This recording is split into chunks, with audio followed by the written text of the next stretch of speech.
Voltamos, pessoal, boa tarde. Voltamos com o nosso segundo tempo do Seminário Regional do Norte Fluminense.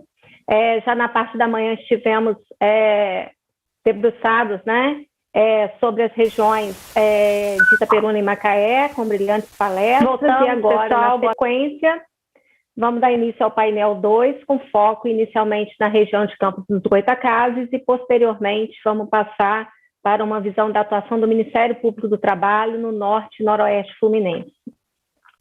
Esse seminário tem nos possibilitado dividir experiências e conhecimento acerca de como as transformações atuais têm impactado as diferentes regiões do nosso estado e, sobretudo, regiões como a nossa, mais distantes, menores economicamente. Ainda temos por aqui na nossa região questões muito arraigadas, contudo, né, com essa dinâmica da evolução atual, tem tido impactos e grandes transformações por aqui também. Campos dos Goytacazes, por exemplo, é uma região que tem um pluralismo social, econômico e de setores no campo das relações de trabalho. E, portanto, somos instados a tratar de tudo um pouco ali naquela região, temáticas muito diversificadas em nossa área trabalhista, que vão desde a indústria agrocanavieira, né, das nossas tradições, raízes, regiões rurais, grandes comércios, indústrias, também abrange o setor petrolífero em certa parte, enfim, há realmente um pluralismo de temáticas sobre as quais a gente é instado a conhecer e estudar sobre elas. E assim, com esse tema bastante abrangente, a gente brincou até nas nossas reuniões, que foi quase poético, do nosso colega Cláudio Vitor de Castro Freitas, que é juiz substituto, e como bom campista que nos vai brindar com esse tema, que vai abordar desde a agroindústria canavieira, ao ouro negro, a Revolução 4.0, erros, acertos e peculiaridades sociolaborais de Campos dos Goytacazes. Vamos ouvir também, logo em seguida, o procurador do trabalho, Dr. Rogério Guimarães, que também atua na região de Campos e Itaperuna e vai trazer essa visão mais sobre o foco do Ministério Público do Trabalho para nós. Colega Cláudio, Cláudio Vitor é juiz substituto, né, agora que está atuando em Campos, e já teve também em Macaé, já passou por Itaperuna, então é um juiz que tem experiência realmente aqui na nossa região. Por isso, foi convidado para falar, para estar aqui com a gente hoje, passando um pouco da sua experiência e conhecimento local. Cláudia, é com você. Obrigado, Aline. Obrigado pelas palavras. Dou boa tarde a todo mundo, aos colegas, nobres colegas. Doutor Rogério, um prazer aqui novamente estarmos vendo aqui virtualmente. A Mayara, obrigado. A Mayara, pessoal da Escola Judicial, que sempre permite que os eventos aqui sejam realizados.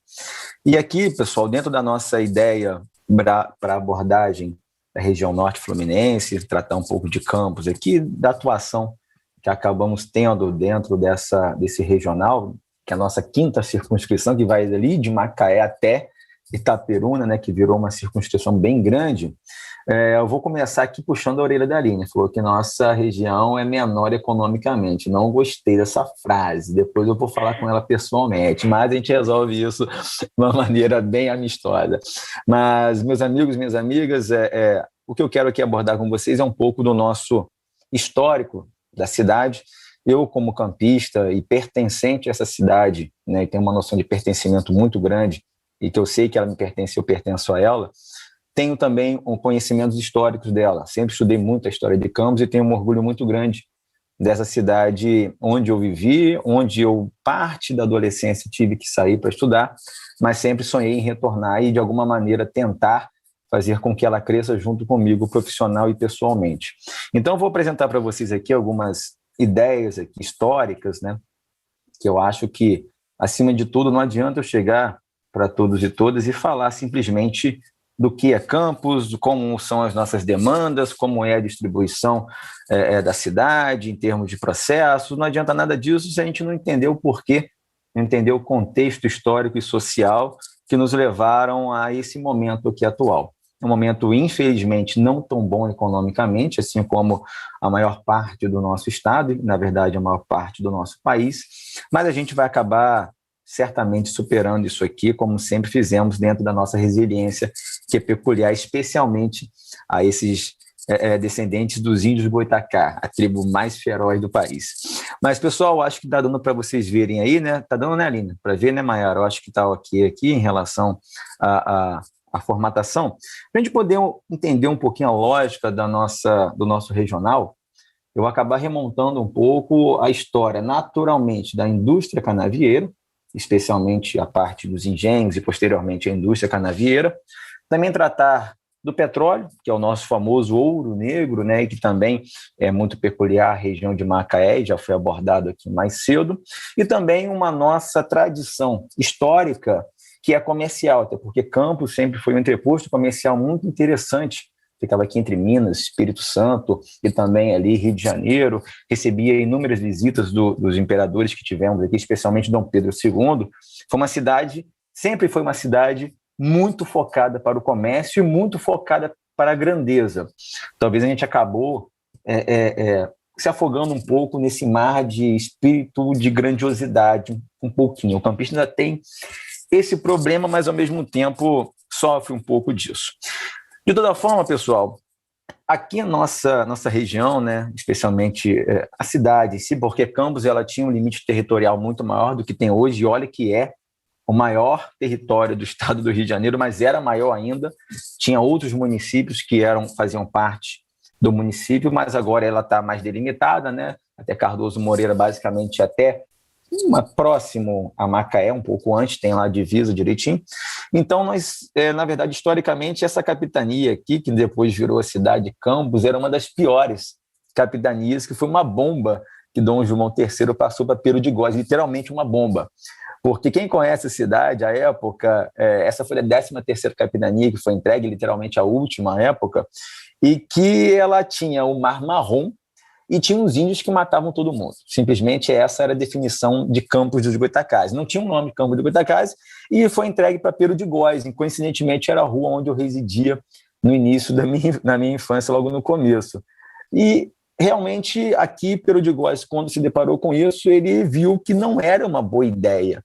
E ele acabou dizimando os nossos indígenas, que realmente eram canibais, inclusive, isso é conhecido historicamente, até tem algumas brincadeiras regionais, por meio de disseminação de doenças bem simples, especialmente a varíola.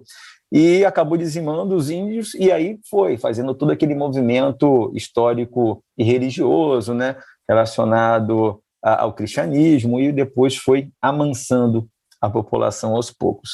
Mas, de toda maneira, posteriormente, as coisas começaram a se movimentar de uma maneira em que foi descoberto que a terra era boa, e a terra sempre foi boa nesse sentido.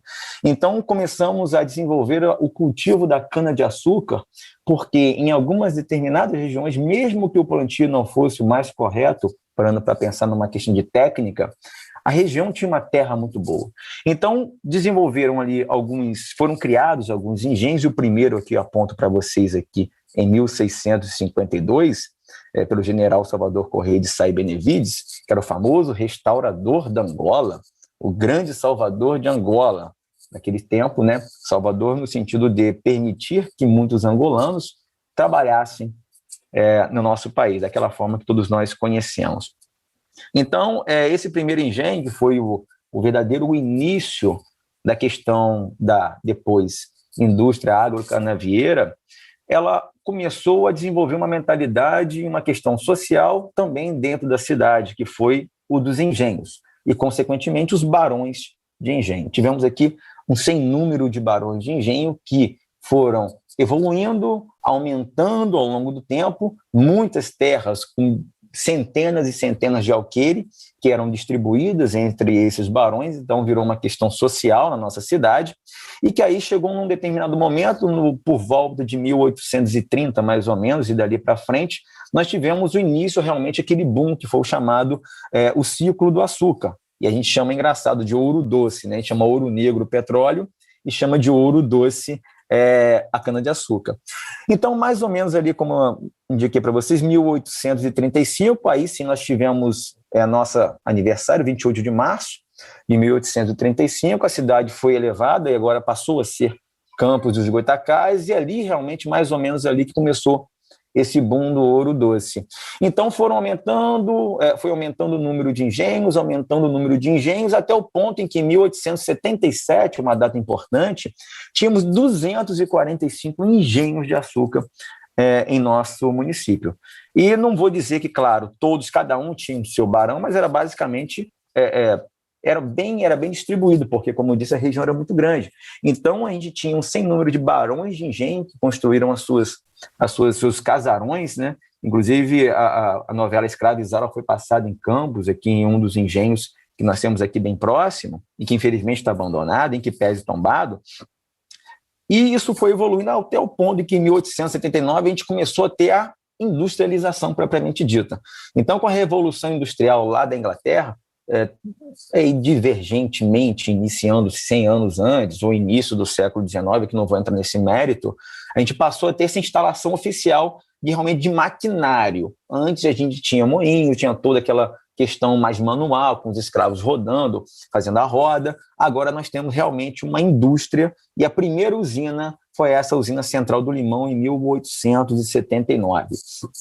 E como eu disse no começo, os campistas tinham um certo ar de grandeza, e isso realmente foi aumentando esse nosso ar de grandeza. E quando eu falar aqui do comércio, vocês vão entender bem dentro da nossa lógica econômica, que eu separei. Vou falar primeiro, acabei não explicando, primeiro eu vou falar da parte da cana-de-açúcar, depois separadamente vou falar do petróleo, e depois, para o terceiro, separadamente, também vou falar do comércio. Mas nessa época a gente tinha esse ar de, poxa, Campos é a cidade do futuro, Campos tem um ar de capital, Campos pode ser capital. Tentamos por 3 vezes ser a capital do estado, mas não colou, não. Então, em 1883, olha, isso é um dado que eu falo, as pessoas dão risada, acham que é brincadeira. Campos foi a primeira cidade da América Latina a ter energia elétrica. Então, Campos, pela primeira vez na América Latina, não era no estado, não era no país, era na América Latina, nós instalamos uma indústria, uma usina termoelétrica, e iluminamos. É pouca coisa olhando isso hoje, né? 39 luminárias de rua, mas foi a primeira vez. Campos teve depois a 5ª agência do Banco do Brasil, então nós tínhamos um ar de grandeza. Ao ponto que em 1922 nós já tínhamos 28 usinas de cana-de-açúcar moendo simultaneamente e distribuindo para o país todo. Nós éramos o maior produtor de cana, na verdade, de açúcar e também já de aguardente, já era produzido naquela época. Ainda não falamos, obviamente, de álcool, né, para movimentar os automóveis, etc. Mas é basicamente o açúcar em si e a aguardente. Então, em 1922, eram quase 30 usinas com milhares e milhares de trabalhadores fazendo um movimento de migração para a cidade de Campos, que começou a aumentar. Quem conhece a região vê que ainda tem aquelas usinas, ainda, claro, quase todas fechadas, mas com povoados ali que foram criados em volta do modelo clássico de Revolução Industrial. Tínhamos ali cidades que cresceram em volta da usina. Só que, infelizmente, na década de 80 e 90, em que pese o início de incentivo do governo federal em programas do álcool, eles incentivaram e depois desistiram.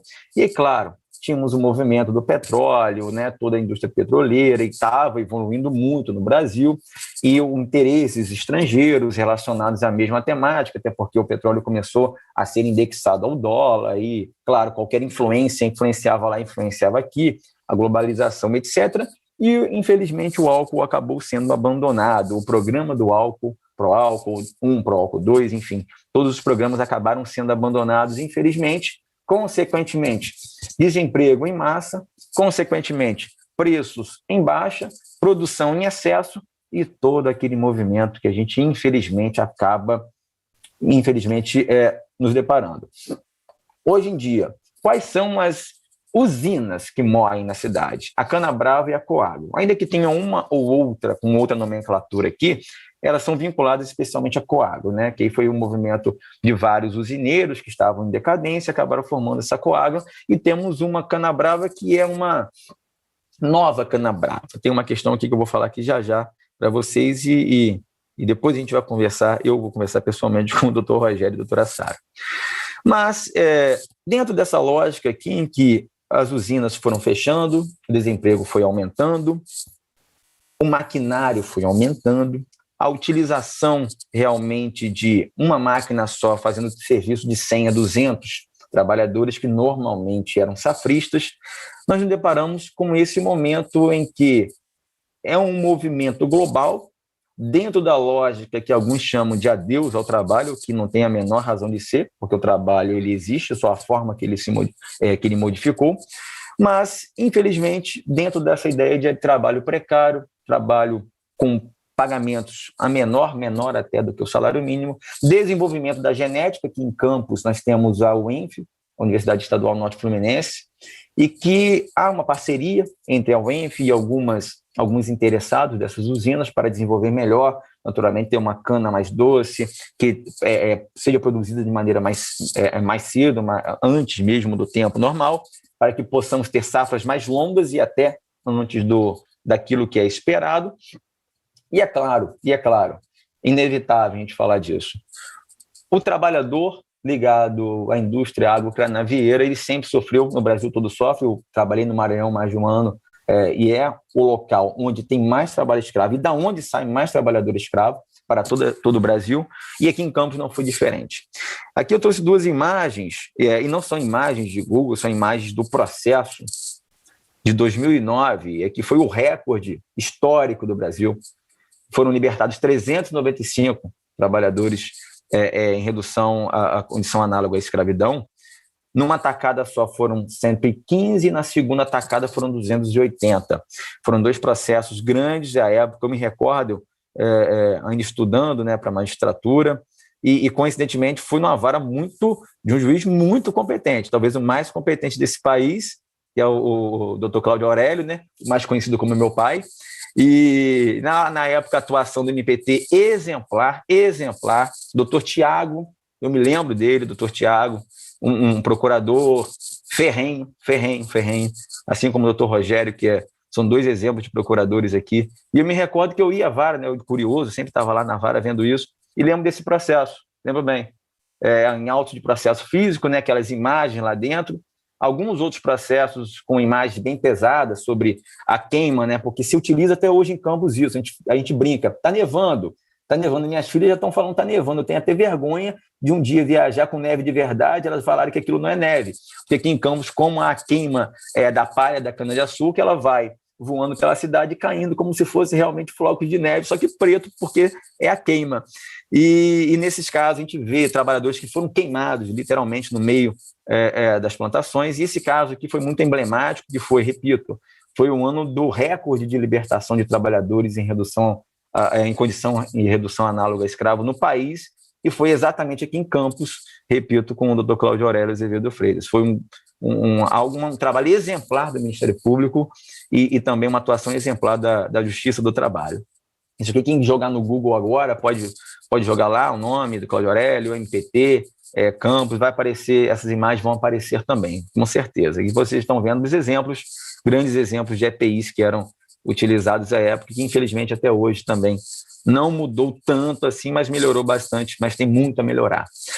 E relacionada a essa questão da indústria agrocranavieira, no ano de 2015, 2014, essa cana-brava ela começou a quebrar de vez, com péssimas gestões, desvios, tudo que é de errado que se possa imaginar, e a tendência dela era fechar também. E era uma época, cerca de 1.500 trabalhadores seriam colocados à rua, de uma hora para outra, ia fechar a empresa de uma vez, e houve um arrendamento na cana-brava. E hoje a cana-brava ela é arrendada desde 2017, foi um tempo que foi acontecendo, não apareceu nenhum interessado na compra da empresa e ela foi arrendada hoje. É um tema que está causando ainda muita polêmica em todas as searas, mas é uma questão de um arrendamento judicial pelo qual vão sendo depositados valores, alguns milhões de reais de acordo com cada safra, para quitar milhares de processos anteriores. Hoje já foram quitados 28 milhões de reais até o momento, e o total hoje apurado é cerca de 50 milhões. Então ainda restam 22 milhões, e que no momento são depositados 9 milhões por safra e mais 1 milhão de calção. Então essa foi a última determinação, inclusive de minha parte, na atuação da titularidade da 4ª Vara. Então hoje nós temos uma nova cana-brava, com essa parceria com a ENF, com essas melhorias, né, de tratamento da cana-de-açúcar, com esse arrendamento que está funcionando em termos trabalhistas, nesse sentido de pagar as dívidas. Agora, em outros pontos sobre a fiscalização, se está fazendo a parte tributária ou não, aí fica a cargo do Ministério Público Estadual, naturalmente, e que está com acesso direto à fiscalização da própria Canabrava, assim como o Ministério Público do Trabalho, se eu não me engano, na coordenadoria da doutora Sara, que está averiguando também se está ocorrendo irregularidade ou não. Dentro dessa lógica, como disse para vocês, iniciei falando da indústria agrocanavieira, não posso deixar de falar do nosso famoso ouro negro, que é o petróleo, que é o foco principal de Macaé, especialmente do trabalho em plataformas, mas também tem aumentado mais em campos, porque Macaé realmente é a cidade onde o trabalho ocorre, mas de campos saem milhares e milhares de trabalhadores todo santo dia. Ou eles embarcam aqui no heliporto do Farol, por exemplo, para a bacia de Campos. Então, as demandas acabam acontecendo também aqui simultaneamente, nunca, nem de longe, com o mesmo volume de Macaé, até porque a maioria da contratação também é feita lá. Mas, por vezes, na forma do critério de competência territorial do 651, acaba caindo em Campos também. Mas uma questão curiosa, algumas questões curiosas do nosso ouro negro, é que a primeira delas, o nosso petróleo ele não foi descoberto logo de cara em águas, né? Não foi descoberto em mar territorial, foi descoberto no chão mesmo, na Fazenda Boa Vista, em 1922. E ali foi a primeira descoberta que saiu, estava exalando uns cheiros, estava exalando algumas borbulhas, né, de um líquido viscoso preto, e foi descoberto ali. Tentaram desenvolver, tentaram furar, até chegar mais ou menos na década de 50, eles desistiram, porque não tinham uma tecnologia bacana. Depois, já com a Petrobras criada e com as prospecções que foram feitas, descobriram, então, que nós tínhamos uma bacia, aí é uma questão hidrográfica e geológica, tá? A bacia de Campos não é que seja de Campos, até porque é um mar territorial, mas pelos acidentes geológicos, né, acabou recebendo a nomenclatura normalmente daquela que é mais próxima. Na geologia, usualmente eles dão um nome, dentre outros nomes aí de peixe, jubarte não é peixe, mas dentre outros animais. Mas a primeira nossa aqui foi em 74, e aí realmente foi a descoberta do petróleo em mar territorial. E o pré-sal nosso em 2008, aqui também na nossa bacia de Campos, em Jubarte. Então, na verdade, a nossa bacia de Campos, ela produz 80% do total, ela tem, né, 80% das reservas do nosso país em termos de óleo cru mesmo, que depois vai virar um sem número de possibilidades, xisto betuminoso, petróleo, enfim, e vai refinando para diversas finalidades. E, na verdade, o que causou um grande problema é que Campos sempre se pendurou nos royalties do petróleo. E vai chegar um momento em que pese ser algo absolutamente comum e até do conhecimento comum, que se sabe que o petróleo é um bem finito, ele não vai servir para a vida toda, isso sempre foi um alerta da nossa cidade, não se vinculem necessariamente aos royalties, não façam pagamentos de mão de obra, nem de trabalhadores ou de funcionários com royalties, inclusive é proibido, mas, enfim, a nossa cidade ela tem uma capacidade de se fazer de desentendida de diversos assuntos, pelo menos os nossos governantes, e não vou indicar nomes aqui por necessidade. Então, diante dessa vinculação aos royalties, e os royalties vão chegar, e chegavam aos milhões, em algum momento é óbvio que isso acontecia. A crise do petróleo e também o regime de repartição, que é um tema que está no Supremo Tribunal Federal para definição de vez ainda, que pode piorar uma situação que já está muito ruim na cidade. Então, a gente viveu aqui em cima dessa ideia dos royalties desde o início da produção. E olha que situação curiosa. Vocês vão falar, poxa, mas na bacia de Campos é de onde se extrai o petróleo. Por que não é em Campos que a Petrobras se fixou? Por que não é em Campos que tudo se movimenta? Por que está em Macaé? Por incrível que pareça, voltando um pouco na questão da indústria agrocanavieira, aqueles que eram os usineiros, famosos usineiros, não permitiram que a Petrobras se instalasse na cidade, porque eles queriam manter a mão de obra aqui barata à época, isso está historicamente comprovado, queriam manter mão de obra barata nessa época e não permitiram que a Petrobras se instalasse em Campos. Campos, então, foi para Macaé, Macaé cedeu o terreno, cedeu todas as possibilidades, isenções fiscais, etc. E à época, Macaé, nessa década de 70, tinha 60 mil habitantes, numa estrutura absolutamente comum de uma cidade pequena. E acabou, com o tempo, aumentando de uma maneira demasiada, e, claro, os serviços acabaram sendo prejudicados, em que pese esse crescimento que acabou sendo inesperado. Então, Campos conseguiu, vejam só, expulsar a Petrobras de Campos, da cidade, por uma questão de mão de obra barata. Queria ser mantida a mão de obra barata. Mas agora, recentemente, dentro dessa lógica também de escoamento, né, do petróleo e de, entre outros, e minerais de uma maneira geral, nós temos agora o Porto do Açu desde 2014, iniciado em 2014. É um complexo que eu acho que quase todos conhecem, né? Foi criado à época pelas empresas do Eike Batista, dentro daquela lógica de grandeza dele. Realmente, quem conhece, quem já foi ao Porto do Açu, vai ver como é algo monstruoso em todos os sentidos, tá? Inclusive em relação à modificação do meio ambiente. Hoje, quem conhece aqui a região de São João da Barra, vai se deparar com inúmeros trabalhadores que estão recebendo benefícios do governo, porque o abacaxi, que era um forte da cidade, da região, ele está salgado, abacaxi salgado. Então, destruiu. Realmente foi uma situação absurda que foi feita ali, em termos biológicos, inclusive. Mas é o que está movimentando agora muito grandemente a nossa região, até porque agora, a partir desse mês, a tendência realmente é a instalação da segunda usina termoelétrica lá do Porto do Açu. Então, tem muitas empresas retornando à cidade, fazendo as suas instalações e contratando mão de obra. Então, em que pese a crise do petróleo está instalada, muitos trabalhadores sendo demitidos e recontratados com salário pela metade, eu afirmo com toda certeza, porque tenho amigos e parentes sendo recontratados assim, pelo menos o Porto do Açu está dando um levante nessa situação de crise que existia. Então, em que pese o Porto do Açu não ser de Campos, seja de São João da Barra, que é uma cidade, um município que fica a 34 quilômetros aqui de Campos, e tem umas praias lindas e maravilhosas, que eu não moro lá porque minha esposa não permite, mas é o que está movimentando financeiramente toda a nossa região. E aquilo que eu falei para vocês no começo, além do ouro doce, além do ouro negro, Campos sempre teve os dois pés, os dois braços, as duas mãos dentro do comércio. Ainda que o movimento da indústria agrocanavieira tenha ido, tenha retornado, do petróleo tenha surgido, tenha entrado em crise, esteja melhorando, o comércio sempre existiu.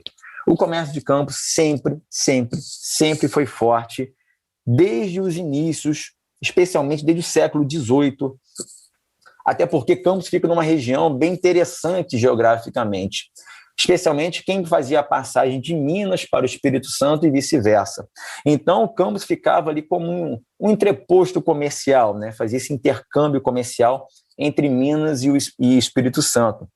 Então, muitas indústrias, muitas empresas, aliás, se instalavam em Campos para daqui fazer a distribuição de suas mercadorias para Minas, Espírito Santo, para a capital, inclusive, e algumas, inclusive, para São Paulo. Então, utilizavam-se da cidade, especialmente por isso, tinha um escoamento interessante pelo Rio Paraíba do Sul, que vai até São Paulo, inclusive, também. Então, se via muito bem. Inclusive, aqui eu coloquei para vocês o Marquês de Lavradio, que dá um nome, inclusive, à rua de um dos nossos fóruns na capital. Ele queria, vendo essa grandeza da cidade, que estava aumentando cada vez mais, essas possibilidades de um entreposto, de uma forma de escoamento, ele, dentro da sua influência, ele queria realmente que a cidade crescesse. Então, começou um movimento de povoamento, vindo da capital para o interior. Então, fazendo com que pessoas da capital fossem residir no interior, aqui montassem o seu comércio, montassem as suas lojas, e dessas lojas crescessem para outros municípios de outros estados, especialmente aqueles indicados, né, os amigos do Marquês de Lavradio. Mas, de toda forma, foram crescendo naturalmente. Os jornais, especialmente o Monitor Campista, que não lembro agora a data, 1800, não me recordo agora, e foram crescendo vários jornais, foram crescendo em torno dessa lógica de comércio da cidade, e em razão disso, especialmente, que eu disse para vocês aquela questão, olha, nós somos uma cidade rica e tentamos, por 3 vezes, ser a capital do nosso estado. Infelizmente não deu certo, ou felizmente, não sei aqui ao certo, mas não deu certo, ainda mais considerando que Campos tinha um comércio tão forte, tinha uma indústria agrocanavieira em ebulição, no sentido bom, que Campos ele não dependia de nenhum repasse. Em meados do século XIX, Campos não tinha nenhum repasse vindo do Rio de Janeiro. Então, Campos era uma cidade que tinha uma arrecadação enorme, então, tributariamente, era muito interessante para o Rio nesse sentido de arrecadar, e na via inversa, não recebia nenhum centavo para fins de ajuda financeira, porque virou essa cidade grande, digamos assim, em termos econômicos e financeiros. Tem até uma passagem aqui interessante de um historiador muito antigo, acho que foi 1785, está lá no Arquivo Público do Rio de Janeiro. Eu trouxe essa passagem daquele português que, hoje em dia, se a gente acha difícil ensinar as crianças a escrever o português, imagina naquela época, né? Ele fala: a metrópole deste distrito, a mais rica e populosa de todas as sujeitas ao Rio de Janeiro, sustentada e engrandecida por uma florescente comércio agitado pelos produtos de todos os lugares e seus subjacentes. Está situada sob a planície da margem meridional do Paraíba, distante do mar 6 léguas, pertence à comarca da Capitania do Espírito Santo, contém um número de lojas aqui, de mercadorias, tabernas, casas de louça vidrada, enfim. É uma passagem histórica aqui que está lá no Arquivo Público do Estado, tem um manuscrito bem bacana de Couto Reis. E vejam só, como disse para vocês, já acabei antecipando aqui, né, essa passagem em meados do século XIX, que a gente não tinha a menor aspiração e essa menor necessidade de repasse do governo, e essa aspiração nossa comercial, ela existe até hoje na cidade de Campos.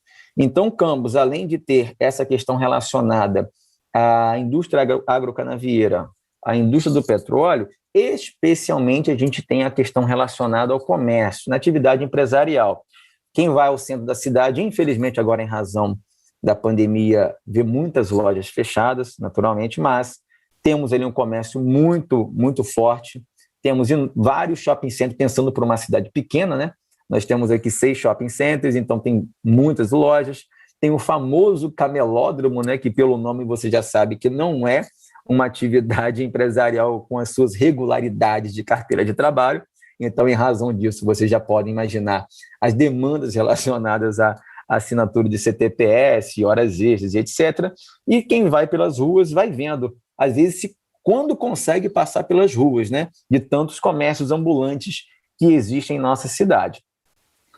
E aqui passando a questão nossa de atuação da JT. Então, esses são os 3 temas principais da nossa cidade, tá, pessoal? Não vou falar de aspectos aqui turísticos, né? Enfim, isso aí não é o nosso foco de hoje. Até porque, se deixar, eu falo aqui o dia inteiro sobre a cidade. A nossa comarca, é interessante notar isso, em que pese a distância, a comarca de Campos, a primeira junta de conciliação e julgamento, ela é de 43. Ela é desse decreto 5926, decreto-lei de 43. Então, nessa época, nós tínhamos a 6ª junta de conciliação e julgamento da capital, 1ª e 2ª de Niterói e Campos. Campos, então, foi a 3ª região a ter uma junta de conciliação e julgamento do estado do Rio de Janeiro. Resumidamente, foi a 9ª vara do estado do Rio de Janeiro. A época, junta de conciliação e julgamento do Rio de Janeiro. Por conta de quê? De todo esse volume de comércio, especialmente da indústria agrocanavieira. A indústria petrolífera não existia à época.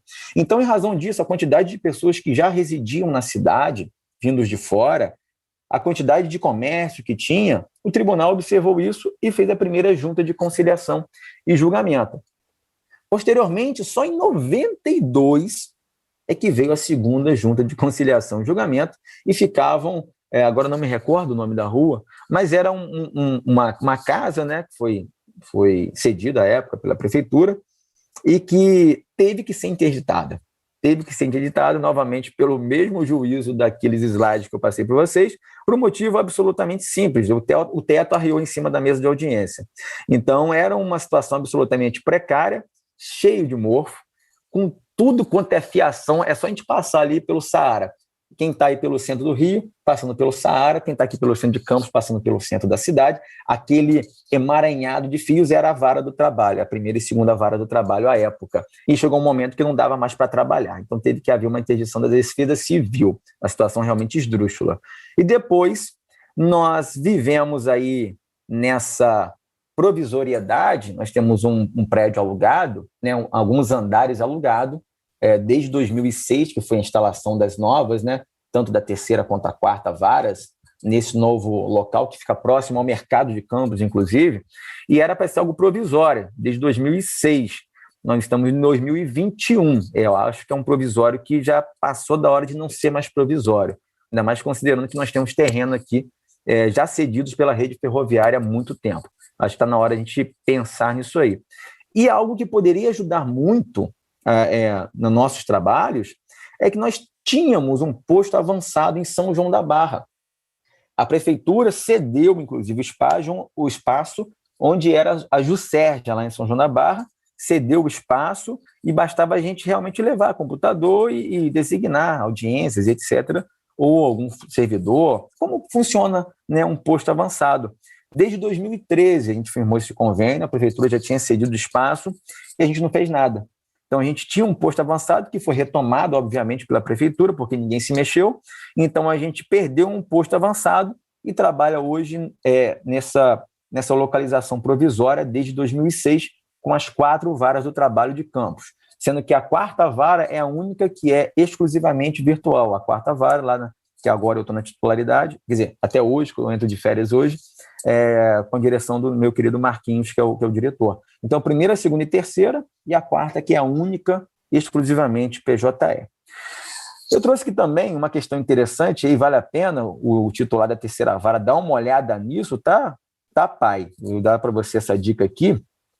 Nessa distribuição processual, me chamou até a atenção um volume, e eu não entendi o porquê, até depois eu vou conversar com os demais colegas, de distribuição. Coloquei nos últimos anos, porque são os últimos anos de distribuição mesmo, tá, pessoal? 2016 para frente. A gente sabe que era um volume muito grande, 2016, 2017, pelo boom, né, com o receio da reforma trabalhista.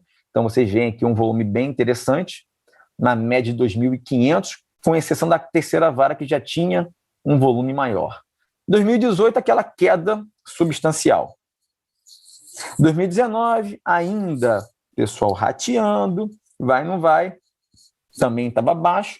E quando realmente a gente começou a observar que as demandas estavam voltando a aumentar, isso eu acho que o Estado inteiro percebeu, desde que dentro daquela nova racionalidade da reforma trabalhista, né, teve um lado ruim, mas teve um lado, ainda que tenhamos críticas enormes, um lado positivo para racionalizar e tornar uma inicial mais factível.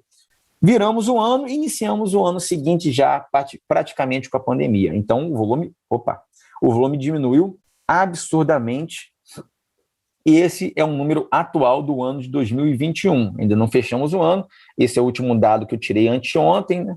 Então, o volume ainda está menor, mas tende a ser um pouco maior do que o ano de 2020. Tendência aqui, pela lógica mensal, é girar em torno de 1.200 processos no ano, que é um volume ínfimo, pensando em 2016 e 2017, né?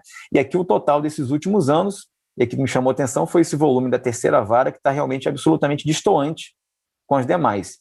Chega a ser 900 processos a mais da segunda, da quarta, e 600 processos a mais praticamente da primeira. Então, acho que vale a pena até dar uma olhada no porquê disso aqui, até porque não tem nenhuma ação específica que justifique, por exemplo, uma centralização de alguma execução, mas eu acho que vale a pena dar uma olhada nisso.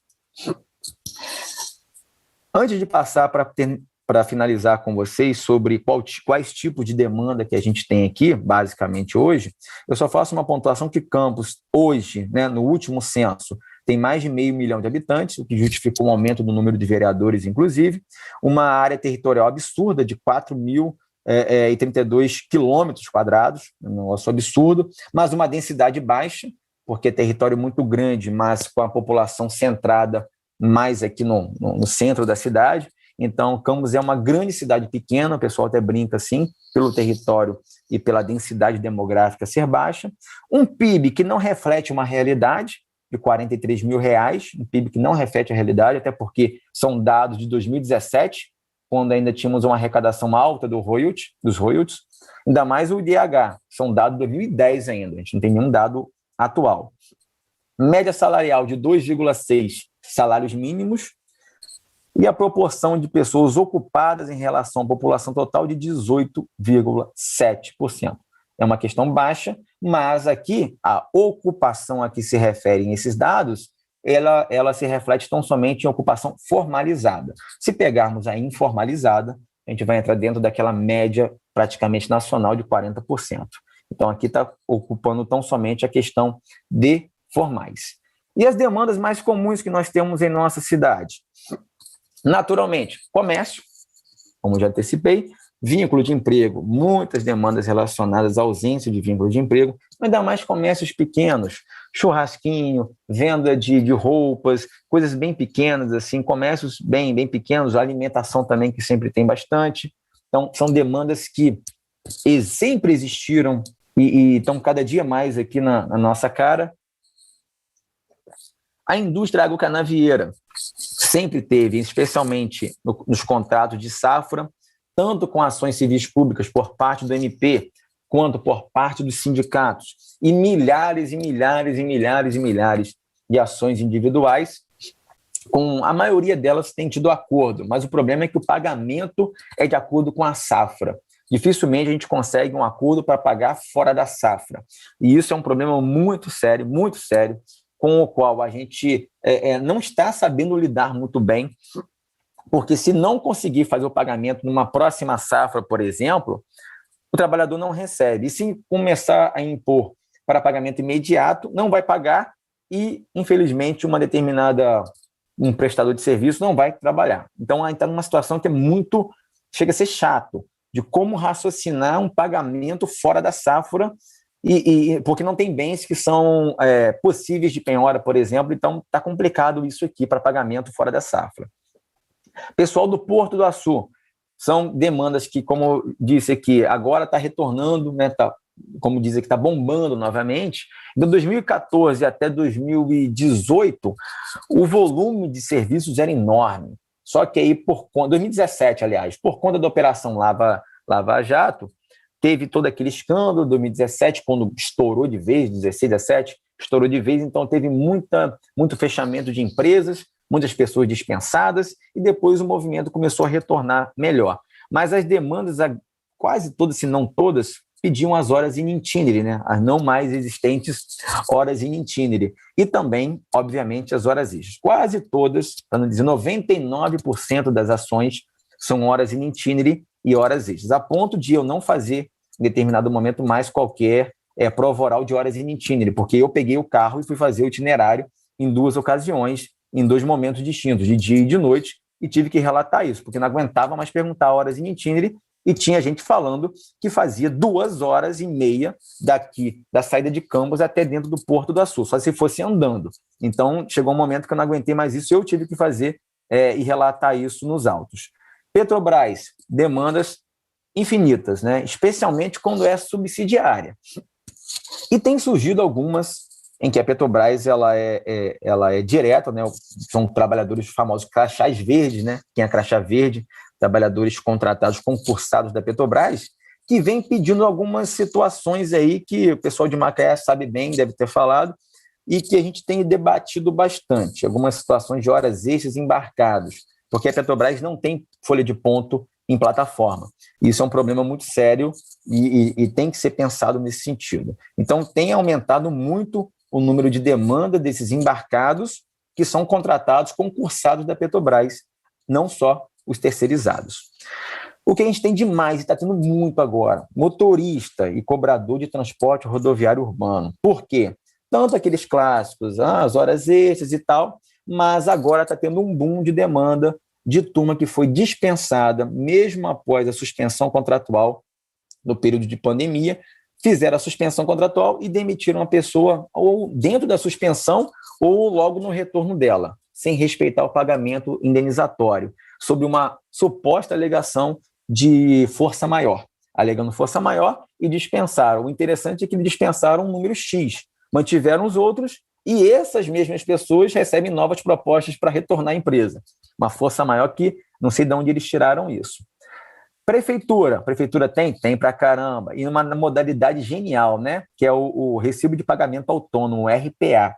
Então, esse pessoal do RPA está numa situação muito complicada. Por quê? Eles não são concursados, não são de processo simplificado, seletivo simplificado, não são contratados por meio de terceirizadas, eles são simplesmente RPAs, eles recebem um recibozinho, aquele que a gente compra em qualquer padaria, praticamente em qualquer lugar.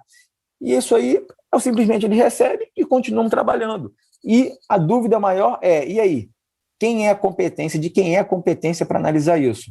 Bem, particularmente eu tenho entendido e tem sido mantido, ainda que por meio de reclamações no Supremo Tribunal Federal, que a competência é nossa. Porque, dentre outros raciocínios, o RPA, infelizmente, é feio falar, mas é um nada jurídico, porque não é nada disso que o Supremo até hoje falou que seria competência da Justiça Comum Estadual. E, pelo menos, as demandas estão tramitando e com a competência mantida em sua maioria, na maioria dos casos. Muito também o quê? Trabalho doméstico e construção civil, que está bombando, nossa, muita construção civil, especialmente dos contratados sem carteira de trabalho, está muito. Estamos tendo muitas autuações da Auditoria Fiscal do Trabalho também. E trabalho doméstico, então, nem se fala, que a gente sabe que todas as demandas, chegou trabalho doméstico na vara, já sabe que não teve carteira assinada.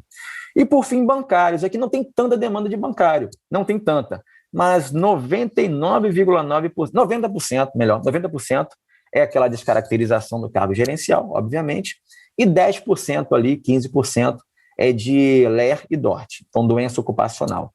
A grande maioria é realmente só descaracterização com horas extras, e aí aquela matéria de direito que acaba sendo inerente, e também a questão relacionada ao adoecimento ocupacional. E para finalizar aqui, pessoal, já puxaram minha orelha virtualmente, tem duas situações que vale a pena a gente expor aqui para quem de fora não tem conhecimento. Aqui em Campos, a gente sempre tem uma atuação que, quando é extraprocessual, a gente faz questão de atuar como parceiros. Então, o Ministério Público é um parceiro da Justiça do Trabalho, os empresários acabam funcionando como parceiro da JT e a Prefeitura também, quando estamos atuando extraprocessualmente para o desenvolvimento da cidade. Então, teve uma parceria absolutamente maravilhosa, aliás, repetida, foram 2 vezes, pela qual nós fizemos a reforma completa da 134DP e a 146DP, Delegacia de Polícia da cidade. Hoje, nós temos as 2 melhores delegacias do estado do Rio de Janeiro.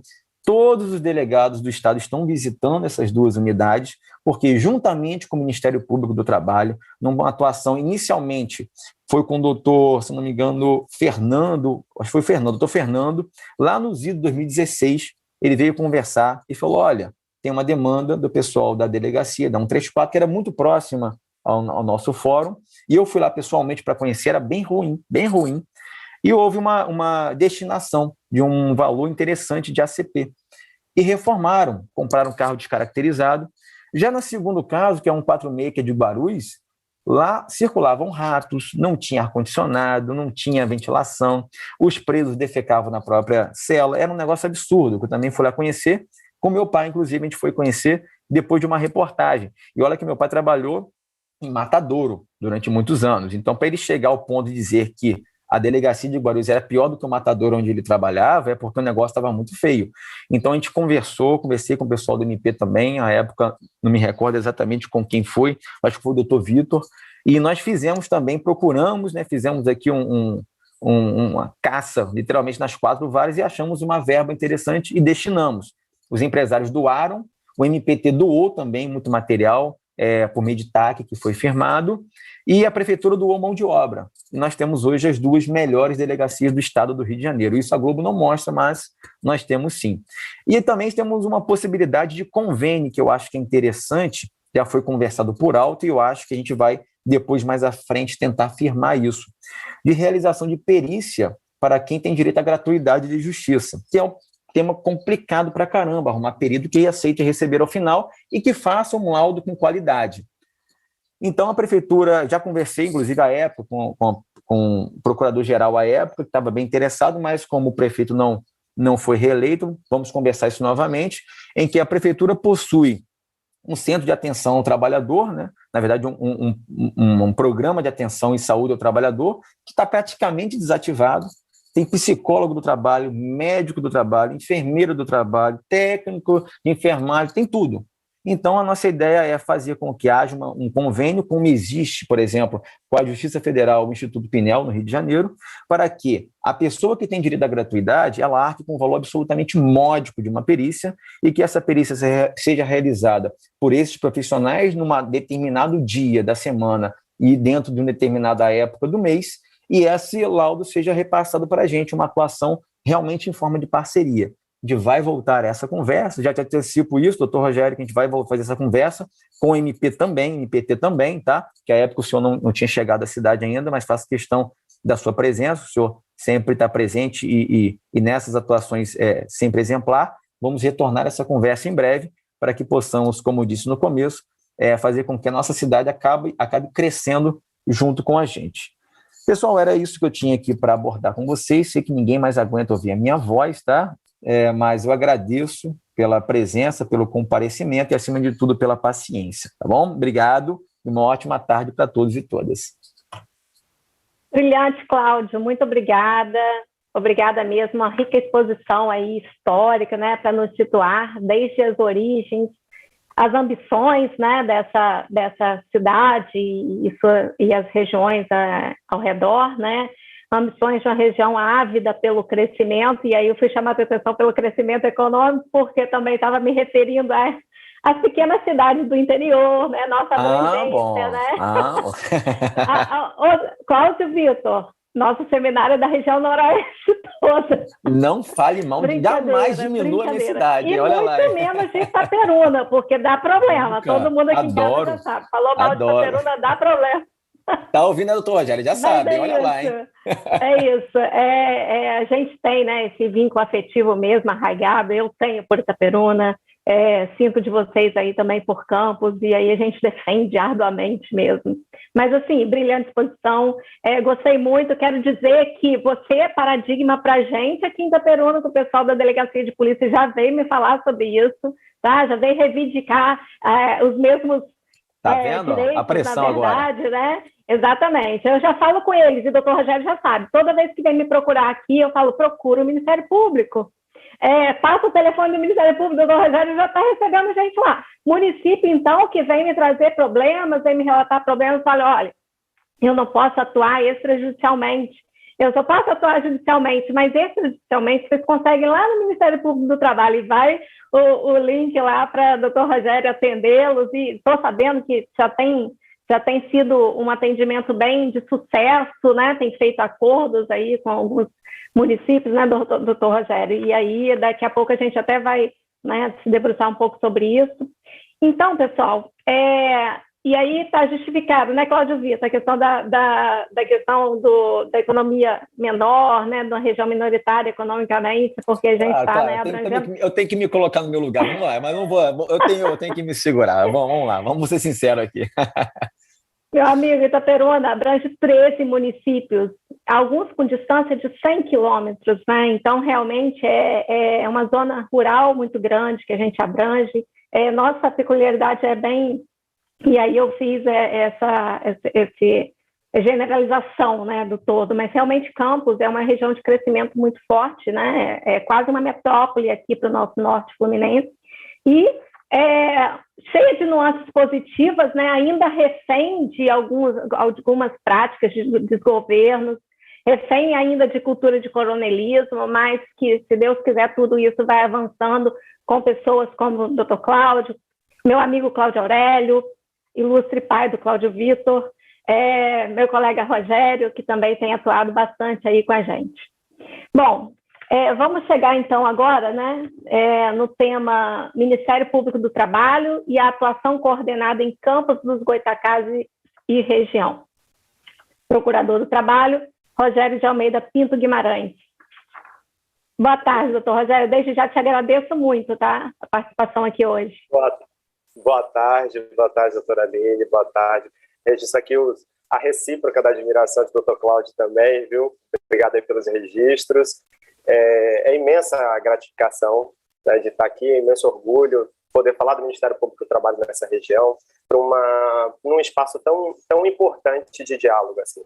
De antemão, eu já registro que um diálogo entre o Ministério Público do Trabalho e a Justiça do Trabalho, evidentemente que mantidas suas independências, eu particularmente acredito no poder transformador desses dois órgãos.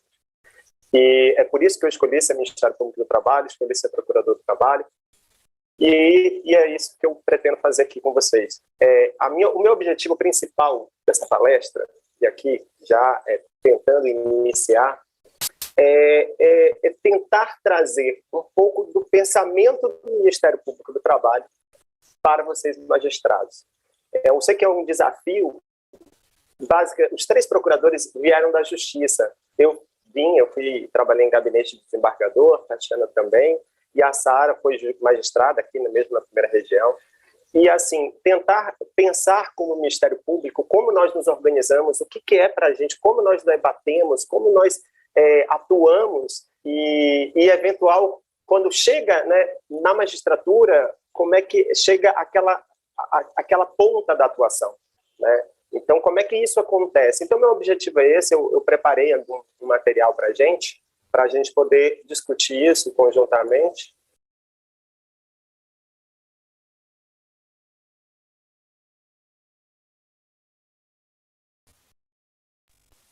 Então, assim, aqui eu vou tentar trazer a compreensão do Ministério Público do Trabalho e na atuação coordenada em Campos dos Goytacazes.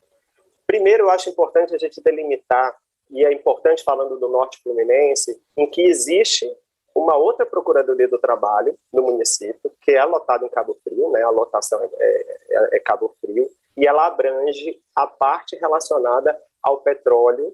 Então não ficaria, a bacia de Campos não necessariamente é da Procuradoria do Trabalho de Campos. Tá? Isso é um ponto que eu acho importante a gente trazer, porque algumas referências vão trazer posteriormente. Aqui a nossa área de abrangência, tá? Aperipe, Bom Jesus Tabapuana, Cambuci, Campos dos Goytacazes, Cardoso Moreira, Itauvá, Itaucara, Itaperuna, Laje do Muriaé, Muriacema, Natividade, Porciúncula, Santo Antônio de Paula, São Fidélis, São Francisco Tabapuana, São João da Barra, São José de Ubá e Varriçai. Essas são as cidades de atuação da gente. Pensando objetivamente sobre os meios de defesa dos direitos coletivos, aqui eu registro essa tramitação básica de um processo, de um procedimento extrajudicial. Inicia com uma notícia de fato, a gente faz uma apreciação prévia, decide se vai instaurar um inquérito ou não, e o final dele é um termo de ajuste de conduta, uma ação civil pública, um arquivamento. E eu pergunto para os senhores, isso é suficiente? O Ministério Público do Trabalho alcança os seus objetivos da defesa de um direito coletivo, tentando apenas pensar sobre uma atuação dessa forma? E a minha resposta é muito objetiva, senhores. Eu não teria como ser outra que não. Certo? Não é assim que nós atuamos e alcançamos os direitos coletivos. E aqui, já começando a pensar um pouco com a cabeça do Ministério Público, como é que é um posicionamento crítico que eu faço. É muito interessante se nós pensarmos sobre uma atuação individual coletiva pensando numa livre concorrência. De certa forma, senhores, uma atuação coletiva em desfavor de apenas uma empresa em combate a uma prática ilegal reiterada em um segmento econômico, ela implica em benefício a um agente violador do direito. Então, pensar coletivamente, e eu não quero diminuir a importância da notícia de fato, jamais, mas pensar coletivamente é também pensar numa atuação estruturada, racionalizada, pensando no segmento econômico e nas práticas reiteradas. Eu trago outra ponderação. Nem todas as violações são facilmente comprovadas, seja na via judicial ou extrajudicial. Vamos pensar sobre o tráfico de pessoas. Tráfico de pessoas, a vítima do tráfico às vezes se sente culpada pelo próprio ilícito. Ela às vezes está documentada, ela tem medo de uma fiscalização, ela tem medo de ser deportada, por exemplo. Discriminação. Nós sabemos que tem um ato discriminatório, nós vemos uma prova estatística e vemos a discriminação, mas nem sempre ela acontece como prova no processo, nem sempre ela acontece como prova no procedimento extrajudicial. Temos dificuldades da prova testemunhal. A prova testemunhal, senhores, aqui eu coloco, nós do Ministério Público não estamos vendo a lesão. É muito diferente de um trabalhador, evidentemente que às vezes sim, mas o trabalhador ele sabe indicar aquelas testemunhas que têm o conhecimento do fato que ele quer provar. Nós do Ministério Público não temos isso. Nós vamos aleatoriamente tentando entender como é que as coisas acontecem até tentar descobrir essa verdade. E existe essa dificuldade na constituição dessa prova testemunhal. Além disso, eu não preciso comentar que um depoimento testemunhal explícito perante uma ação milionária do Ministério Público do Trabalho pode ser mal visto perante o seu empregador, ou enfim. E nós temos que ter a cautela de, às vezes, trazer a testemunha não necessariamente como a prova a ser apresentada, mas aquela prova que desencadeia um conhecimento sobre uma ilicitude que, por alguma outra forma, eu posso conseguir alcançar.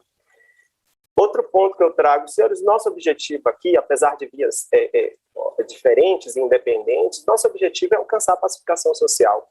Magistratura, Ministério Público e até os outros órgãos estatais. Mas nem sempre uma ação judicial ela alcança o seu objetivo. Por exemplo, eu trago aqui, como, por exemplo, a própria coisa julgada por segundo efeito lite, segundo efeito probationis, que, ou seja, a coisa julgada não diz se o direito está ali ou não. Ela diz que não teve um ônus de prova, isso significa que o procedimento continua e nós evoluiremos extrajudicialmente para tentar conseguir alcançar uma nova prova. E um outro ponto que eu trago sobre uma questão do princípio da independência funcional e da unidade, que são princípios que norteiam nossa atuação, nossa entidade, do órgão do Ministério Público, e eles devem ser interpretados em conjunto. Não tem que se pensar sobre uma hierarquia da sua independência. A gente pode pensar sobre uma atuação diferente. E aqui, senhores, o ponto principal que eu acho. O Ministério Público não é um órgão essencialmente demandista. Ou seja, nós não esperamos o problema chegar ao Ministério Público. Nós temos que ir atrás do problema social. Nós temos que ir atrás e descobrir ele, alcançá-lo, tentar solucionar. É nesse aspecto que eu digo que o Ministério Público do Trabalho é um órgão, busca-se, né, um Ministério Público proativo, organizado, coordenado, com projetos resolutivos, pautado na eficiência, comprometido com uma tutela inibitória e propositivo, senhores. É nesse aspecto que nós, do Ministério Público do Trabalho, nos organizamos mediante coordenadorias. E aqui eu começo a evoluir como é que é esse espaço de debate dos temas prioritários da nossa instituição. A primeira coordenadoria que eu trago é relacionada à cor de infância, relacionada ao trabalho infantil. A segunda é CONAET, relacionada à erradicação do trabalho escravo. A terceira, cor de igualdade, promoção da igualdade de oportunidades. CONAPRET, fraude nas relações trabalhistas. CONAP, regularização do trabalho na administração pública. CODEMAT, relacionado à defesa do meio ambiente do trabalho. CONATPA, pelas peculiaridades do trabalho e do labor, que é totalmente distinto, como nós observamos aqui, o trabalho portuário e aquaviário. E aqui, CONALIS, que eu tenho a honra de ser o coordenador regional, atualmente, da Liberdade Sindical e Diálogo Social. Senhores, essas coordenadorias são espaços de diálogos nacionais, onde são eleitos temas e atuações prioritárias, projetos nacionais, que são refletidos como uma forma de atuação dentro da nossa região. O que eu quero dizer? Uma coordenadoria, por exemplo, a Cor de Infância, trazendo sobre coordenação, ela tem um projeto nacional. Esse projeto idealizado na Cor de Infância é o Resgate à Infância. Esse projeto ele tem um tema, ele tem alguns eixos de atuação. Um eixo chamado Educação, Aprendizagem e um outro eixo de Política Pública. Quando eu trato especificamente sobre campus, quais seriam os desafios do Ministério Público do Trabalho em campus? Vocês vão ver, eu vou discorrer sobre as coordenadorias brevemente, evidentemente, mas alguns momentos os desafios eles estão em consonância com alguns projetos nacionais, outros nem tanto. Aqui eu digo dois desafios que eu coloco. Um deles é o trabalho desempenhado por crianças em fases logradouros, principalmente porque nós nem sempre conseguimos identificar esse empregador. Mas eu acho que é um desafio, uma forma de atuar diferente, não necessariamente pautada numa notícia de fato, e como conseguir encontrar. Se não existir, o que deve ser feito? Como proteger essa criança? E o cumprimento da cota de aprendizagem. Cota de aprendizagem, assim, eu particularmente, só depois que eu virei do Ministério Público do Trabalho, eu tenho essa convicção que é a melhor forma de ingressar no mercado de trabalho. A cota de aprendizagem, ela tem toda uma questão de proteção, de regramento básico, de direitos interessantes e seguros à criança, ao jovem, e é uma forma positiva de ingressar no mercado de trabalho. E aqui já registro as minhas críticas trazidas com o antigo projeto sobre redução de direitos, enfim. Aqui, uma possível resposta que eu acho que a gente poderia fazer. Aqui, senhores, eu trago uma resposta, às vezes pautada por dados, às vezes pautada pela minha experiência e pela minha percepção. Tá? Essa resposta que eu digo, eu acredito que a gente tem que pensar em projetos sociais de apoio a crianças, porque nós não temos hoje no município, pelo menos pelos últimos dados, um sistema de busca ativa da criança fora do ambiente escolar. Então, tem que se pensar sobre isso. E um fortalecimento de apoio à criança com conselho tutelar, secretarias municipais e fiscalizar as cotas de cumprimento de cotas de aprendizagem. Aqui, especificamente sobre numerários extraídos em dados públicos, esse aqui especificamente é do IBGE de 2020, nós tínhamos 1.200 oportunidades de cotas, total de cotas de aprendizagem, e 704 contratações. Isso significa um percentual de 59% de pessoas, 59,1% de pessoas contratadas no cumprimento da cota de aprendizagem. Eu trago o campus dos Goitacazes como um exemplo, mas eu posso dizer que isso acaba sendo o campus é um exemplo para essa região, pelo menos para a Procuradoria, para esses municípios que a gente tem. Apesar de existir algumas outras peculiaridades de cada um e que elas devem ser atentas, a questão da cota aqui eu acho que é um exemplo que a gente pode trazer. E assim, senhores, especificamente sobre o crescimento da cidade, a gente poderia trazer alguma argumentação contrária, mas a linha azul aqui na tela é uma linha de admitidos, e a linha vermelha é uma linha de dispensa. Se vocês repararem, nós temos períodos aqui em que o período de crise, principalmente relacionado a 2020, onde a gente teve basicamente ninguém admitido pela própria insegurança, mas hoje já se começa a ter um crescimento de trabalhadores, de contratações. Ou seja, é mais uma oportunidade, um argumento para nós discutirmos o cumprimento da cota de aprendizagem. Então, a cidade já começa a se recuperar de momentos de crise, evidentemente que a gente está falando ali parte de 2019, parte de 2020, teve grande parte de pessoas dispensadas, principalmente quase ninguém contratado e muita dispensa, isso gera, evidentemente, consequências sociais, mas hoje já se começa a se pensar diferente. Eu costumo dizer que o trabalho infantil também, senhores, ele diz respeito, ele é um reflexo da pobreza do local, certo? Então, hoje na nossa cidade, hoje em Campos do Goitacazes, nós temos 21% da população em pobreza ou extrema pobreza. Elevar esse dado significa reflexos objetivos também, né, no trabalho infantil. É um desafio social de todo mundo que compõe o Estado e também de quem não compõe, né, do empresariado, em reduzir essas cotas de pessoas. E aqui eu trago uma reflexão, sabe, já antecipando outros dados e outras apresentações que eu pretendo colocar. Por que alguém contrata alguém em outra região se você tem 21% da população em pobreza ou extrema pobreza? Qual o argumento, evidentemente eu não estou falando sobre questões de ilicitude, mas qual é o argumento lógico de um empresariado, principalmente quando nós estamos falando de mão de obra de trabalhos mais simples, que não demandam uma qualidade técnica ou uma questão educacional mais profunda, por que se contrata o trabalhador de outro local e não o trabalhador da região?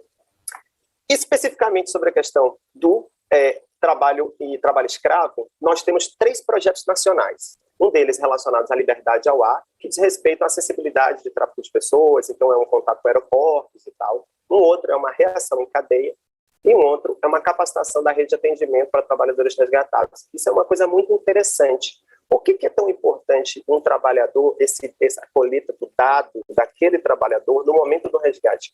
Porque ali, um dos elementos que são tirados é a naturalidade.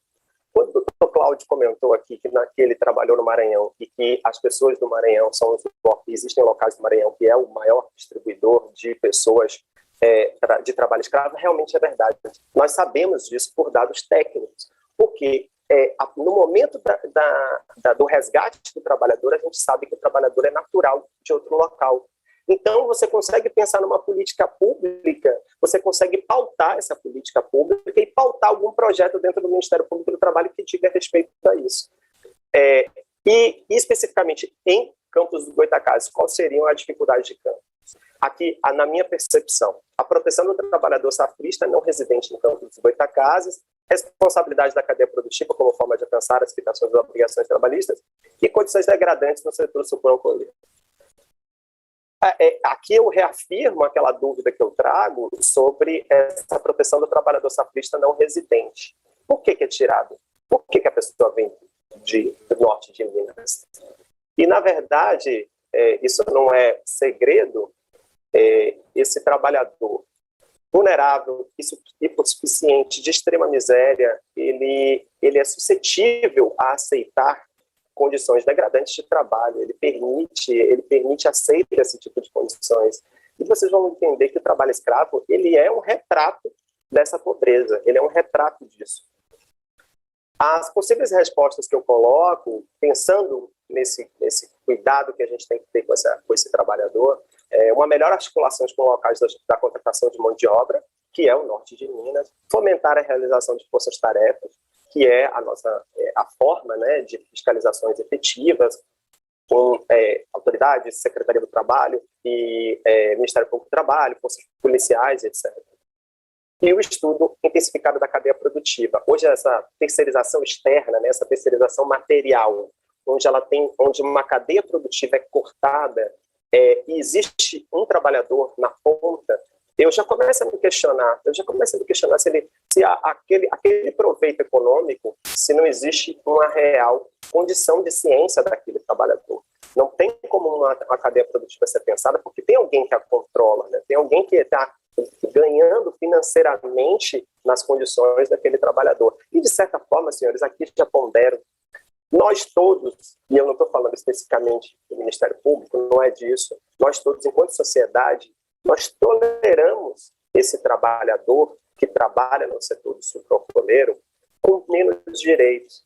Então, ele não necessariamente precisaria, e é uma crítica que eu faço totalmente construtiva, não é a postura do Ministério Público nem da atuação, ele não precisaria de direitos como nós precisamos, ele não precisa de um banheiro como nós precisamos, ele não precisa de um local reservado para poder guardar suas coisas. E aqui eu pontuo, se ele não tem um local reservado para guardar suas coisas, ele também não tem um local para guardar, por exemplo, os remédios de doenças infecto-contagiosas que ele não deveria comentar. Então, as coisas estão extremamente ligadas quando a gente pensa em intimidade e de um armário onde ele possa guardar seus objetos pessoais e não necessariamente ter que dizer sobre a sua intimidade, sobre as questões mais particulares de sua vida.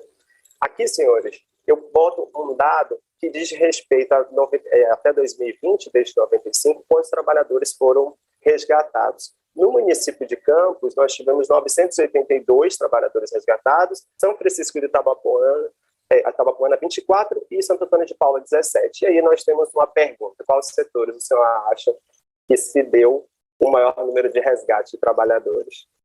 98% dos trabalhadores resgatados trabalhavam no cultivo de cana-de-açúcar.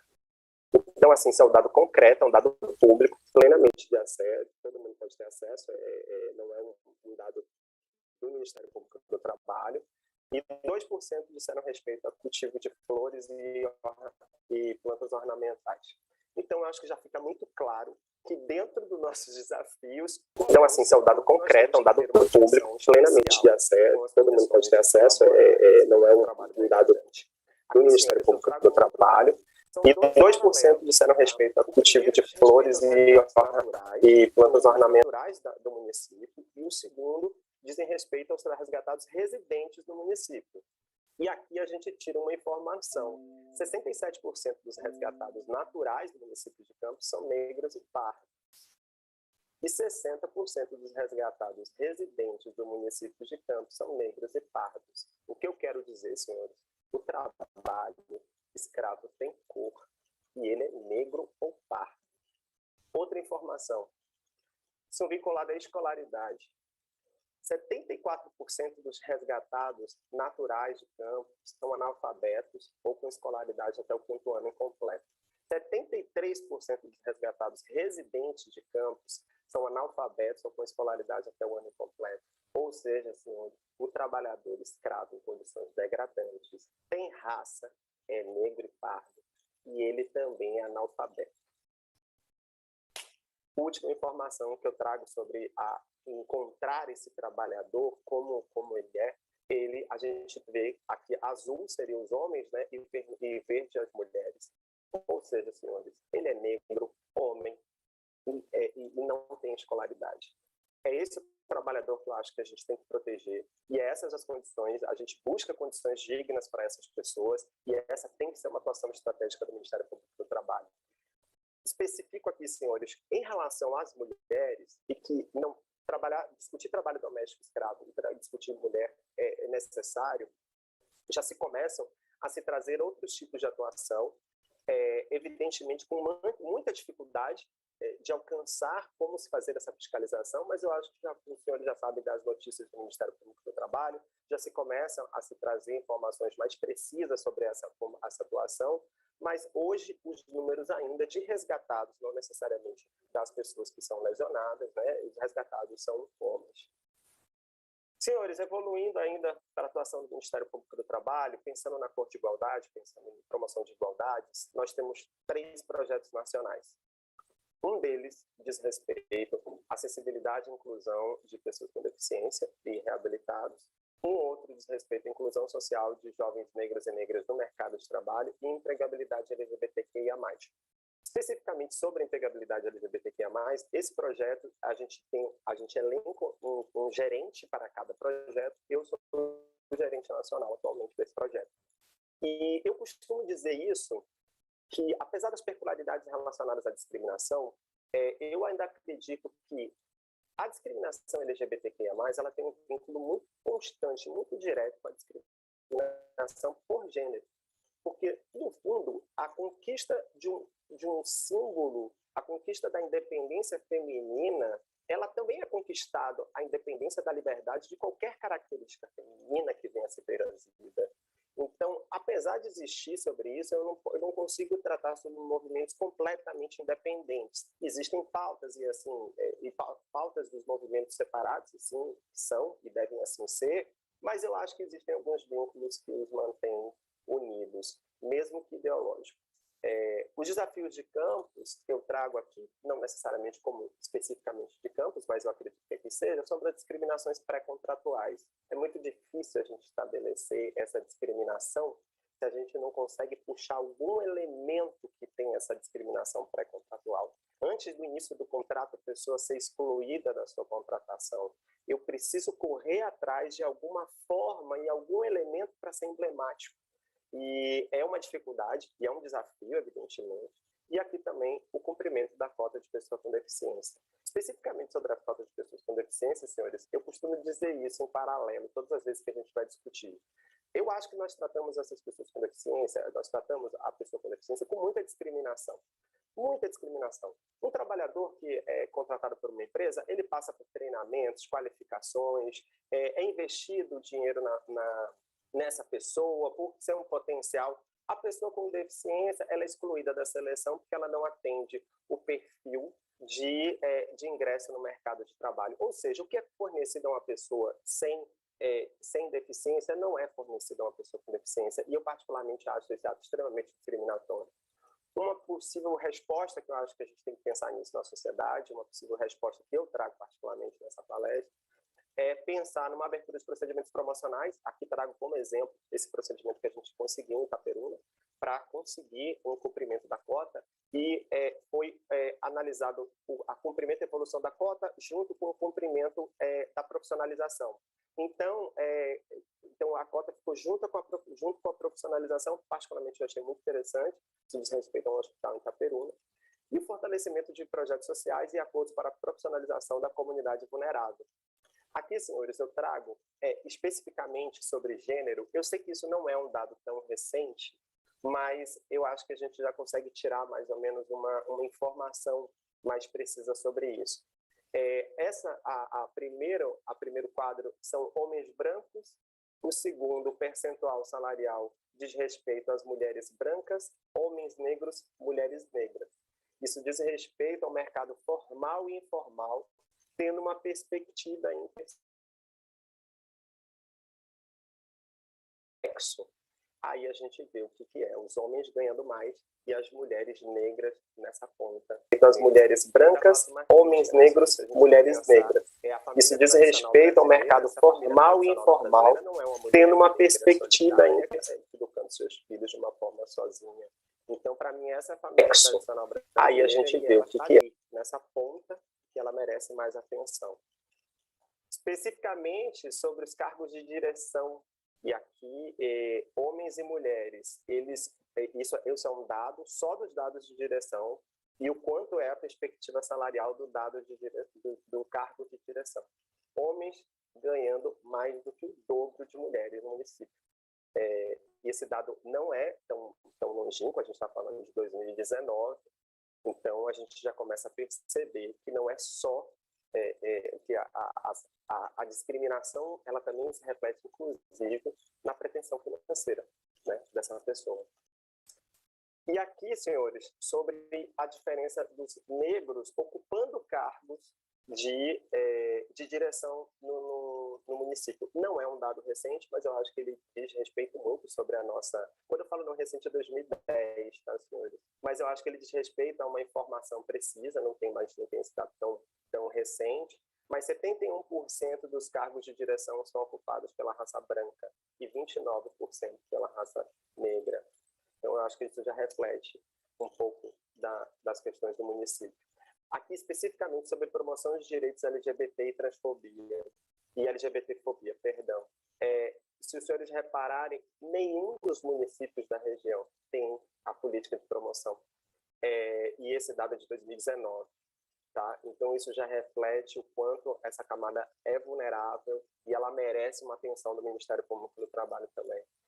E especificamente sobre as questões de pessoa com deficiência, eu gosto muito de comparar dois dados, senhores. Os vínculos formais hoje de pessoas com deficiência no município são 667, certo? Desses municípios, é importante nós trazermos uma comparação quando nós trazemos com o benefício previdenciário que diz respeito à pessoa com deficiência. E aqui eu faço um comparativo do benefício de prestação continuada quando concedido às pessoas com deficiência, que são concedidos 4.900 benefícios de prestação continuada. São 4.900 pessoas para 667 contratados. O que eu quero dizer com isso, senhores? A economia, ela tem uma questão magnífica. A economia, ela consegue juntar 1 mais 1 mais 1 e dá 10. Quando você tem um produto agregado, isso é magnífico. A mão de obra, se nós pensarmos coisas simples do dia a dia, um prato de comida fornecido no restaurante, ele não tem aquele valor, mas ele consegue aquecer a economia e pessoas trabalhando, aquilo consegue circular. Nós temos hoje a quantidade de mão de obra, de pessoas possíveis que podem exercer mão de obra na cidade, que podem ser contratadas, que não estão sendo cumprida a cota e que elas estão em benefício de prestação continuada. Um benefício de prestação continuada, ele pode ser uma coisa interessante, assim deve ser, mas existe uma mão de obra ali atrás, produtiva, que pode acontecer, que pode participar da sociedade de uma forma mais ativa. Especificamente, senhores, sobre a CONAFRET. A CONAFRET, ela diz respeito sobre fraudes nas relações de trabalho. Existem 2 projetos nacionais. Eu sei que eu estou indo um pouco rápido, eu só queria conhecer todas essas coordenadorias, porque eu não quero trazer uma abaixo de nenhuma. Tá? Porque todas são importantes. Eu acredito que os direitos humanos e os direitos sociais eles devem ser interpretados conjuntamente. Não adiantaria nada nós termos uma e não termos outra, porque ela não teria nenhuma solução na nossa sociedade. Especificamente sobre essa coordenadoria, nós temos 2 projetos nacionais atualmente, um deles falando sobre plataformas digitais, ou seja, aquela questão de subordinação algorítmica e etc. E um outro relacionado à FGTS. Aqui, campos, a gente, evidentemente, que a gente sabe que estamos como o Brasil passando por um alto índice de desemprego, temos uma questão da dificuldade financeira da sociedade, e isso é um desafio, pensando sobre isso. E a gente trouxe como uma resposta, dentro da instituição, uma instauração de inquéritos civis relacionados à individualização de FGTS. Por quê? Esse projeto de FGTS, ele tem hoje, dentro da Caixa Econômica Federal, 600 milhões de reais que estão depositados e não estão discriminados.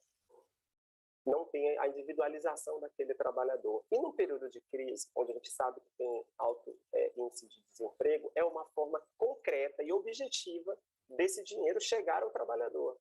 Às vezes, a gente precisaria ter uma resposta, né, da sociedade a isso, e foi isso um dos projetos prioritários que nós elegemos dentro do Ministério Público do Trabalho, principalmente em relação ao período de uma pandemia e etc.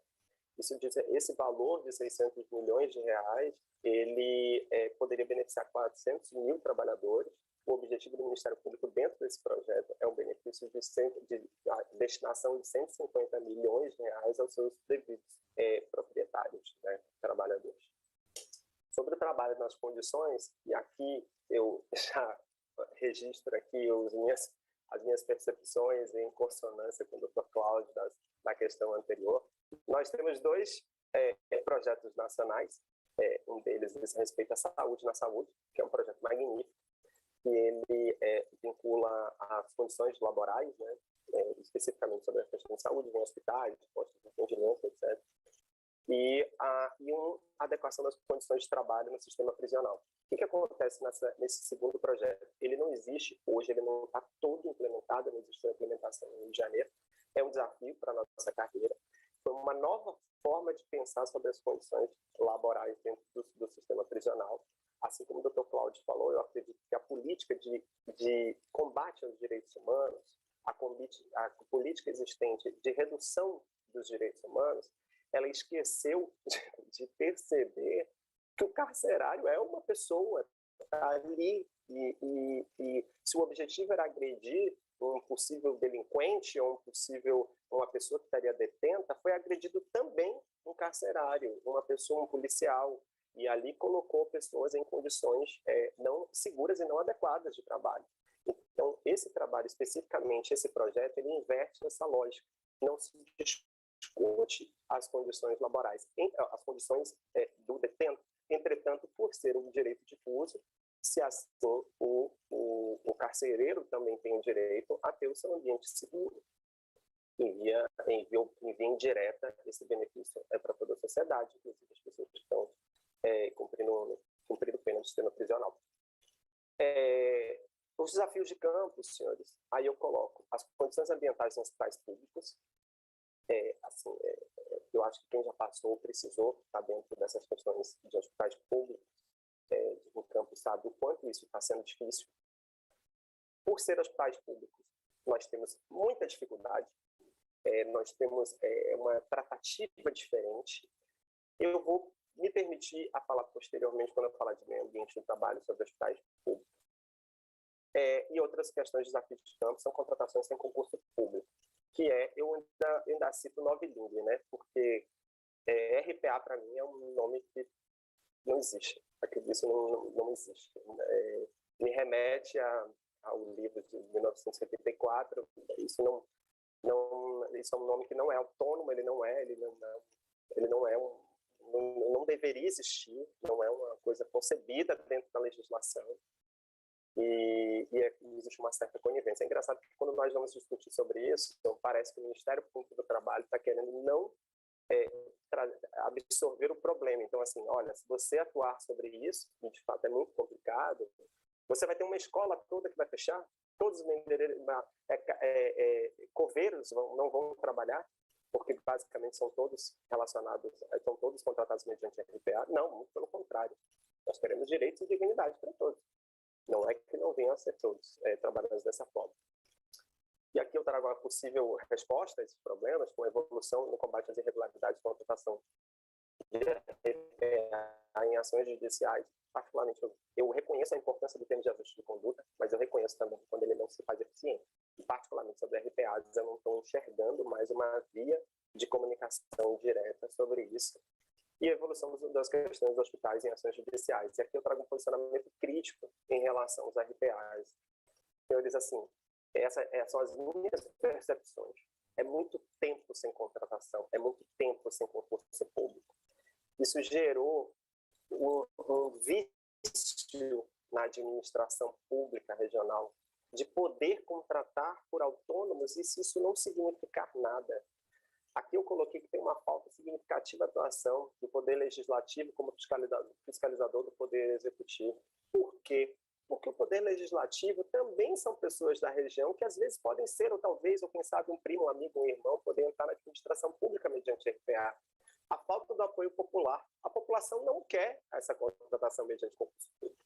A população não tem esse apoio, esse clamor por essa moralidade administrativa dessa forma, porque ela também é beneficiada, de certa forma, em alguma contratação ou outra, ou amigo, ou primo, ou irmão pode ser contratado.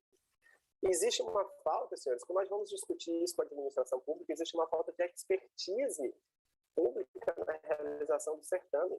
Na magistratura, ou como servidores também do Poder Judiciário, do próprio Ministério Público do Trabalho, nós temos um setor específico que pensa sobre isso, discute o edital, traz sobre isso. Não existe isso. Quando nós vamos tratar sobre isso, eles não conseguem administrar, eles não têm uma pessoa ali responsável por expertise de fazer um concurso público. Eu coloco outro ponto também relacionado à falta de planos de lotação e organização hierárquica de servidores. Não tem planos de lotação. Não tem uma organização quem estaria subordinado a quem, como é que isso aconteceria. Não acontece dessa forma, acontece de uma forma desorganizada. Outra, tem uma falta de licitação de serviços. Todas as vezes que eu chego para discutir, eles não entendem o que teria dentro de concurso, o que é licitação de serviço. Parece que todo mundo teria que estar dentro da administração pública e eles falam, olha, não tenho condições de ter, porque eu tenho tetos de gasto. E não é possível trazer uma terceirização de serviço, uma licitação de uma questão. Isso não é tratado, é preferível trazer um ato ilegal do que dentro do conceito de licitação. E eu falo aqui, senhores, uma questão que, para mim, beira a imoralidade administrativa, que eu acho que existem uns riscos de benefícios eleitorais, porque quando se tem um contrato dessa forma, ele tem uma possibilidade de não refletir exatamente o que seria bem para a região. Eu acho também que existe uma falta de conhecimento técnico dos integrantes da administração municipal, e aqui eu falo como um todo, tá? Não é especificamente sobre campos, que são o que seria cada contrato, o que seria um seletista, um estatutário, um cargo em comissão, a contratação mediante interesse público, excepcional interesse público, o autônomo. Quando é que é terceirizado? Na verdade, eles colocam tudo mediante autônomo e o problema estaria solucionado, e evidentemente não está. As consequências que tem isso, dentro do Ministério Público do Trabalho, nós temos inúmeras pessoas que chegam para conversar, ou e-mails de notícias de fato, ou chegam para a gente reclamando que não recebem direitos básicos. Por que eu não tenho direito às férias? E você não tem como responder, porque você é um autônomo, mas não é. Enfim, senhores, eu acho que talvez isso aqui seja um dos problemas mais sérios que existem na região e que eu acho que merecia uma grande atenção nossa. Especificamente sobre o meio de trabalho da Codemate, eu acho que existem 2 projetos nacionais que dizem respeito a frigoríficos e câncer ocupacional, pensando nas prevenções. Os desafios de campos eu coloco como as condições ambientais em hospitais, segurança contra incêndios.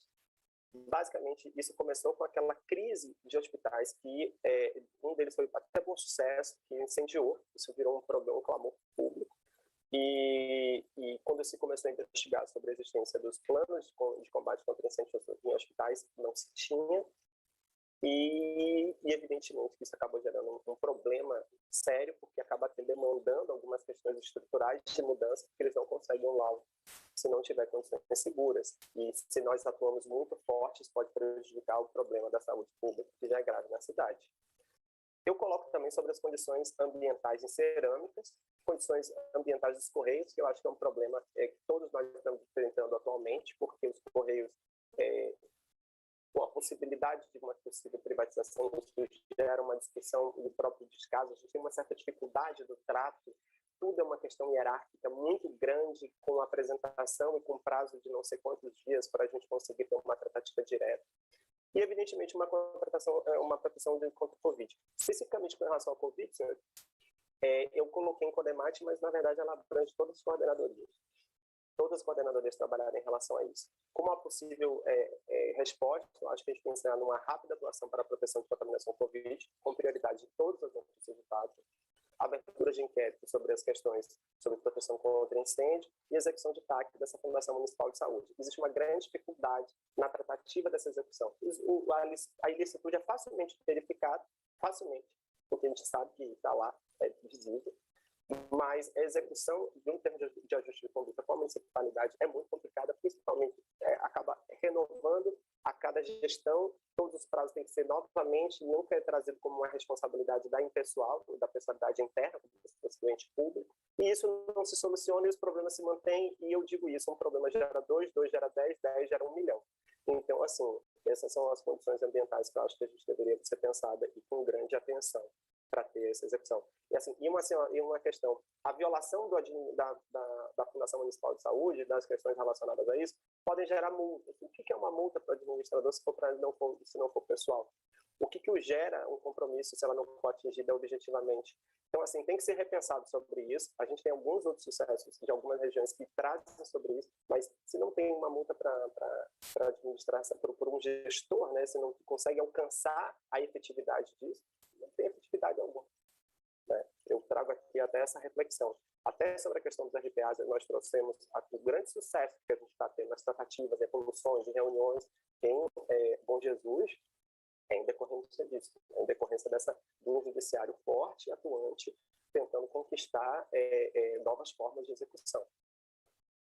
Aqui, senhores, aqui eu mostro o setor econômico com o maior número de notificações. E aí a gente já vê por que a gente deve ter uma atenção aos hospitais. Eu questiono um outro ponto aqui, tá, senhores? Existe um KNAI, um grupo do KNAI que é o 23.4, que esses dados são tirados do KNAI, certo? Que é a fabricação de produtos relacionados à cerâmica. E ele não está aqui presente. Eu acredito que não esteja presente pelo nível da informalidade, tá? Mas é a minha percepção crítica, que é uma atividade muito informal, apesar de ter bastante acidente de trabalho e acaba não tendo registro. Aqui, a concessão de benefícios previdenciários acidentários, sobre 91, certo? O quanto eu gostaria que essa redução disso fosse feita com a elevação dos padrões sociais, né? A evolução da contratação com o maior número de fiscalização. E, na verdade, é o contrário, né? A gente tem umas concessões de benefícios, na verdade, por falta de aquecimento econômico e, que acredito eu, né, por falta de aquecimentos econômicos da própria região. Enfim. Eu trago aqui, senhores, 2 paralelos, certo? Para a gente pensar conjuntamente. A série histórica de acidentes de CAT e o número de empregados, certo? O que eu acredito?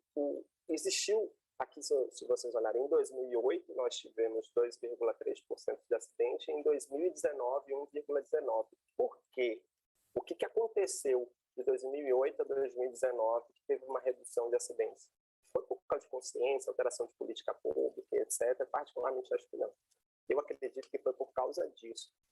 Construção civil teve uma redução muito grande. Aqui em cima é um quadro de 2005 a 2020, e embaixo é antes de 2015. 2015 a 2020, embaixo é antes de 2015. E vocês vão perceber que antes de 2015 tinha muitos acidentes relacionados à construção de edifícios. E depois de 2015, no quadro de cima, a gente tem menos, tá certo? Então, isso é uma alteração que eu acredito que pode ser algum elemento que possa falar sobre a questão de acidente de trabalho. E eu gosto muito desse quadro também, senhores, falando especificamente sobre a questão de despesas previdenciárias. O de azul é o acumulado e o de vermelho é o auxílio doença por acidente do trabalho. Nós passamos uma reforma da Previdência que, independentemente de ser contra, a favor, necessária, não é essa a questão, mas eu acredito que foi passado por uma reforma da Previdência onde não se discutiu o efeito que se daria com a elevação de fiscalizações relacionadas ao acidente do trabalho. As fiscalizações do meio ambiente laboral como forma de prevenção do acidente, da prevenção e da precaução. Então, como não existiu, o que aconteceu? Na verdade, ela foi aprovada sem perceber o quanto nós gastamos, né? Aqui a gente está falando de coisa de 2 bilhões de reais e aqui 53 milhões de reais, pensando no município de Campos do Goytacazes. O quanto isso poderia ser revertido em projetos sociais e benefícios da sociedade, né? O quanto isso teria em benefício de crescimento e evolução social. Especificamente sobre Covid, senhores, aqui o Ministério Público do Trabalho, evidentemente, se reuniu, a gente precisou pensar internamente para ver como é que ia se tratar a atuação. Na PRT da primeira região, nós fizemos eixos, né, separados, eixos de articulação interinstitucional e política pública, um outro eixo pensando na atuação estratégica e promoção de direitos, um outro eixo da divulgação das notas técnicas, recomendações de difusão de informação de ampla conscientização, e um outro eixo de medidas administrativas em apoio à atuação do Ministério Público. São as medidas internas, como é que a gente estaria. A consequência disso, no Ministério Público Nacional, a gente teve 320 bilhões de reais destinados, mais 320 bilhões de reais destinados até 16 de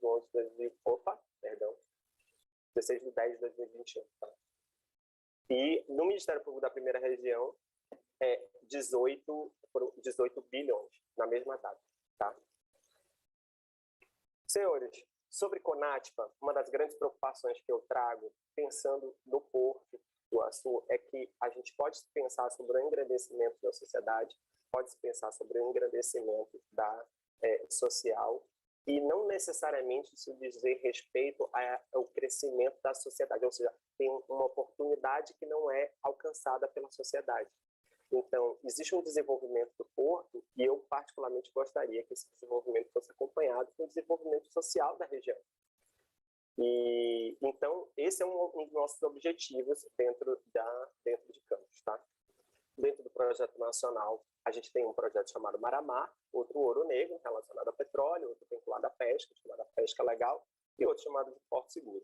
O desafio de Campos, eu acredito que seja uma maior aproximação da sociedade local com as oportunidades de trabalho em Porto do Açu. Por isso, eu abri um procedimento promocional tratando sobre isso, que é a página do procedimento promocional, para tentar melhor fazer essa articulação. Eu sei que tem alguns benefícios previdenciários ou tributários da região, e que existem esses benefícios, né, dependendo da contratação e etc., mas eu ainda acredito mais na potencialidade também de profissionalização dessa mão de obra para fins de ocupação de cargos, fazendo essa interlocução. Senhores, como último ponto aqui, da liberdade sindical e diálogo social, nós temos o Ministério Público, os projetos nacionais de respeito à conduta de atos antissindicais, estão bem tratados aqui no livro do Dr. Cláudio, que eu tive o prazer de ler essa parte também. E o Ministério Público Mediador de conflitos coletivos.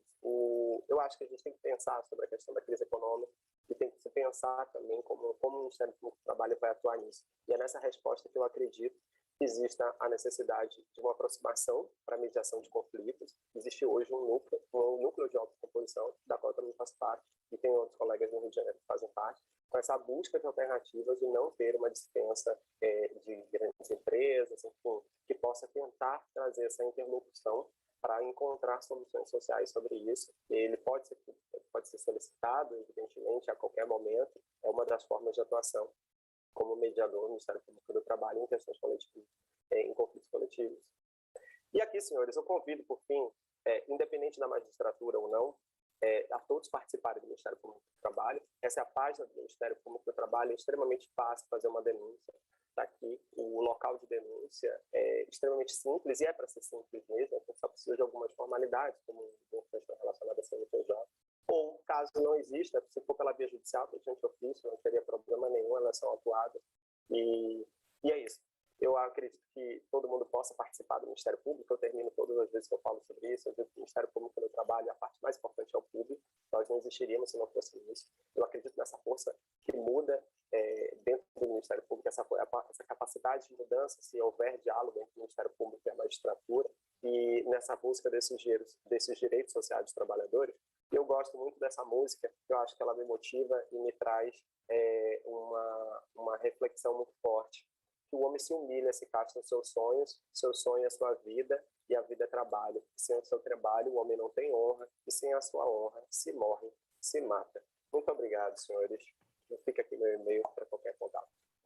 Nós que agradecemos, brilhante exposição, brilhante palestra, assim, uma visão panorâmica para a gente de tudo que se passa aí no Ministério Público do Trabalho, e estou impressionada com os dados que o senhor trouxe para a gente, doutor Rogério, assim, e considerando, pessoal, que todas essas informações se transformaram em artigos, né? os assentamentos do nosso tribunal, eu acho que a gente vai ter um material muito rico sobre o Norte Fluminense, tá? Que pode ser objeto de pesquisa não só na área jurídica agora, mas também até para fins históricos, sociológico. Brilhante as palestras do colega Cláudio e do Dr. Rogério, eu agradeço muito, imensamente. Sobre a questão do trabalho carcerário, eu queria só informar que em Itaperuna a gente tem o Projeto Rios, até a minha prima, que é presidente da parte de direitos humanos da OAB de Itaperuna, da 11ª subseção, ela iniciou na pandemia esse Projeto Rios, contratou até estilista, né, para ensinar o pessoal, a população carcerária, a fazer as máscaras inicialmente, agora estão fazendo até aqueles paninhos que o pessoal coloca nas mesas, né, aqueles panos, jogos americanos, e isso está em andamento, e o encaminhamento está tão bom que eles estão participando até do projeto Inovário de 2021. Eu fico feliz com essa iniciativa, e, doutor Rogério, depois vou até pedir para ela apresentar para o senhor, tá? Para ver se pode dar um apoio, né? E isso traz a remissão da pena. Eu vou pedir para ela levar até o senhor. Até porque tudo eu estou mandando lá para o Ministério Público, doutor Rogério. A gente está Fique à vontade, é para isso mesmo. Né? Essa comunicação boa daqui.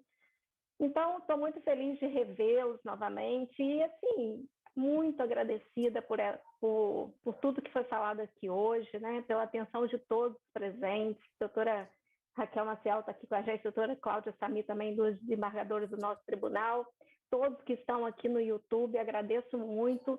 E com tudo isso que a gente ouviu, né, a gente pode concluir que nosso direito do trabalho, ele vem acompanhando essa evolução, né, e vai estar sempre em constante evolução, né, e vai ser sempre necessário para a regulação das relações, né, a gente não pode deixar de estar presente, né, como Justiça do Trabalho, como o Ministério Público do Trabalho, nas regiões mais longínquas, porque nós fazemos parte da efetivação da justiça social, né? Então, agradeço muito, eu estou engrandecida no dia de hoje com esse seminário, muito feliz da gente estar finalizando de uma forma tão brilhante com os senhores aqui.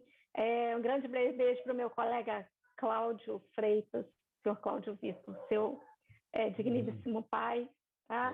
E, por fim, senhores, eu desejo a todos uma boa tarde, um bom final de semana, equipe da escola, muito obrigada pelo apoio. E uma boa tarde a todos.